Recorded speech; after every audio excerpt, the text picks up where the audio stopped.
സാധാരണ ഇതുപോലെയുള്ള വഴിക്കച്ചവടങ്ങൾ ഓസ്ട്രേലിയയിൽ പതിവാണ്. അപ്പം ഞാനിന്ന് ഇങ്ങനെ ഈ റോഡിൽ കൂടെ പോകുമ്പോൾ ജസ്റ്റ് ഇങ്ങനെ ഒരു കട കണ്ടിട്ട് കയറിയതാണ്. ഇങ്ങനെയുള്ള കടകളിൽ ആരും ഉണ്ടാവില്ല, ജസ്റ്റ് അവർ സാധനങ്ങൾ വെച്ചിട്ടുണ്ടാവും. ആ വെക്കുന്ന സാധനങ്ങളുടെ പൈസ അവർ എവിടെ എഴുതി വെച്ചിട്ടുണ്ടാവും, എന്നിട്ടൊരു പെട്ടി സൈഡിൽ വെച്ചിട്ടുണ്ടാവും. അതിൻ്റെ അകത്ത് നമ്മൾ പൈസ എടുക്കുക എന്നുള്ളതാണ്. പക്ഷെ ഞാനിന്ന് ഇവിടെ വന്ന് നോക്കിയിട്ട് പൈസ ഇടാനുള്ള പെട്ടിയൊന്നും കണ്ടില്ല. അപ്പോൾ ജസ്റ്റ് അവിടെ എന്താ എഴുതി വെച്ചേക്കുന്നത് നോക്കിയപ്പോഴത്തേന് ഇതെൻ്റെ lost traditions, food is free, everything on these table is free to take ആണ്. എന്നിട്ട് ആർക്കെങ്കിലും bring spare items from home and leave them on the table, let people know what you have shared on our Facebook. ആർക്കെങ്കിലും ഇവിടെ ഈ ടേബിളിൽ food കൊണ്ടുപോയി വയ്ക്കാൻ താല്പര്യം ഉണ്ടെങ്കിൽ എന്തൊക്കെ ഐറ്റംസാണ് അവർ ഇവിടെ പ്രതീക്ഷിക്കുന്നതെന്ന് എഴുതിയിട്ടുണ്ട്. You can leave fresh food and vegetables, seeds and seedlings, coffee grounds, അങ്ങനെയുള്ള സാധനങ്ങളൊക്കെ ഇവിടെ കൊണ്ടുപോയി വയ്ക്കാം.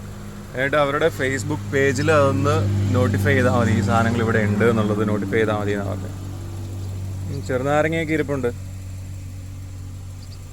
അപ്പോൾ ഇത് ഫ്രീ ആയിട്ട് ഇങ്ങനെ എടുക്കാൻ പറ്റുന്ന ഒരു സംഭവം ആദ്യമായിട്ടാണ് ഞാൻ ഇങ്ങനെയൊരു തട്ടുകട കാണുന്നത്. ഇത് ആക്ച്വലി റോഡിൻ്റെ ഒരു സൈഡിൽ തന്നെയാണ്, ഹൈവേയുടെ സൈഡിൽ തന്നെയാണ് കൊണ്ട് വെച്ചേക്കുന്നത്.